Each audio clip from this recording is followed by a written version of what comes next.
So, how soon did Hicks say this extradition's happening? He booked us all on a flight out of LAX later this morning. Do you even have time to pack?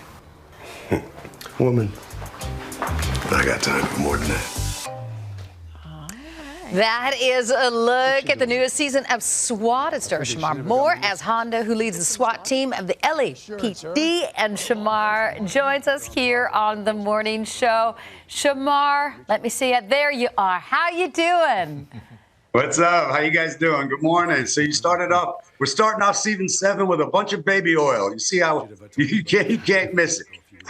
I know. Hondo can't find his shirts anywhere. Where are they? Okay, so the end of season 6. Hold on.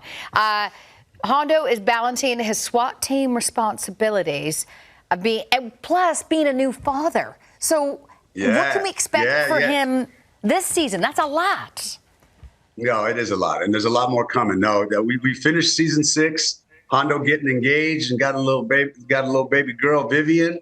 And in real life, Shemar Moore became a daddy. So, yeah, mama's smiling up in heaven. Her dream was to be a grandma.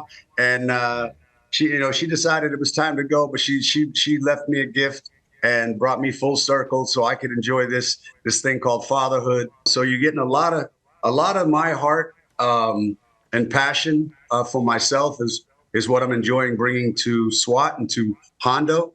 On the flip side, I get to be badass, Daniel Hondo Harrelson, chasing down bad guys, flexing my eyebrows and all that stuff. But then you get to see the softer side of Hondo, which is a lot of me in my real life. So I have a lot of fun being the badass and fighting and doing all saving the day. But then also giving Hondo a lot of heart. All right. Well, tell us a bit more, if you could, about the fan base, because the fan base, as we know, is so passionate, Shemar, for the show, for SWAT. What does their continued support and love, what has that meant to you and the entire cast? No, my fans in Canada and around the world, it's meant everything. I'm nothing, and I'm not just trying to be PC. Like I'm nothing without the support I've gotten. This is my 30th year in the game, and I got some gray hairs that I'm hiding a little bit, but I'm still standing. But, I started this game in April 6th, 1994. I got hired on The Young and the Restless to play Malcolm Winters. And my life just flipped upside down in such a beautiful way from then. And, I'd fly out to Canada and do public appearances at colleges and malls. And, the Canadian baby girls, they came in full force. So that was the beginning.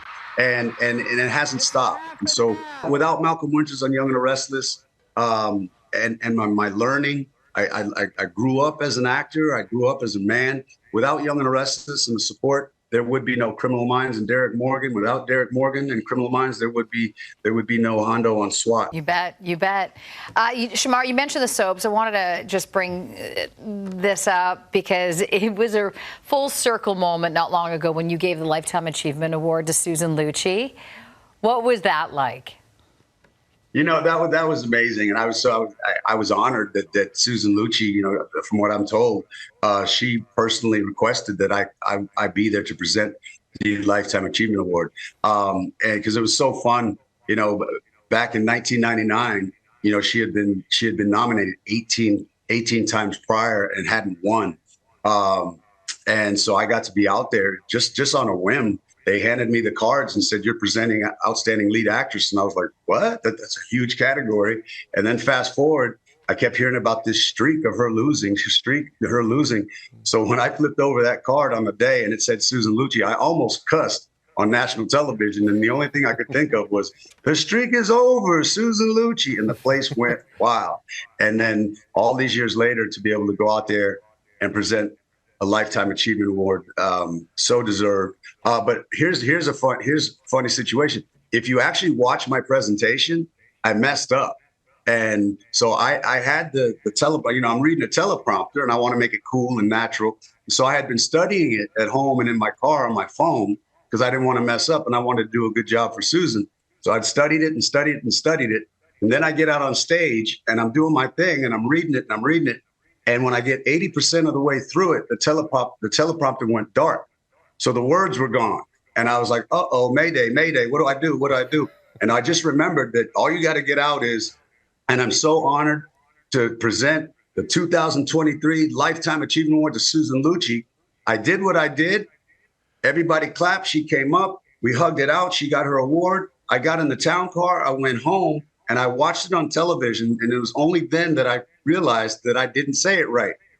I was supposed to say the 2023 Lifetime Achievement Award. And I said, and I'm proud to present the 2012 Lifetime Achievement Award.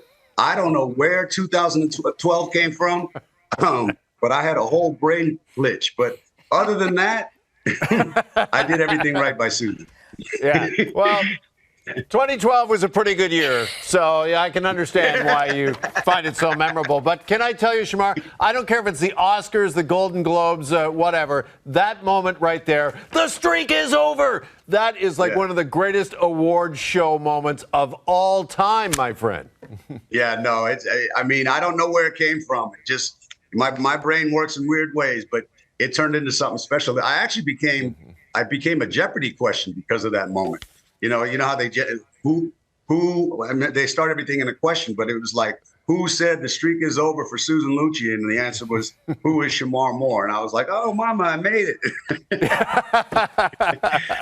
it. Well, we can watch more of Shemar in the new season of SWAT, which airs Fridays at 8 p.m. on Global and is available to stream on Stack TV. Shemar, always a pleasure. Thank you. Thank you, guys. Appreciate you.